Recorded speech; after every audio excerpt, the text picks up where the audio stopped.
સંતાન નથી ઘરમાં પોતાના મા બાપના બધા રખડવા મૂકી દો ના. સંસારમાં રજૂમતો નથી પણ સુરતા મારી પાસે તારી ભક્તિ પૂરો.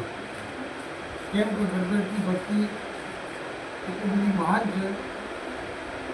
ફક્ત 12 વર્ષ સુધી તપસ્યા કરેલ માણસ છે અને સંસારી એક જ દાડામાં લઈ લે. એક જ દિવસ 12 વર્ષની કમાણી એક દિવસ. એના માટે આપણે શું કરીએ તો પૂનમ કાઢી કરજો. આ શબ્દ આવી ગયો કઈ દઉં બાકી થાય. પૂનમનો દાડો છે. આખા મહિનાનું ફળ આપણે લેવું તો એ મેળવું તો પણ વ્યવહારિક રીતે બૂમ પડાશે.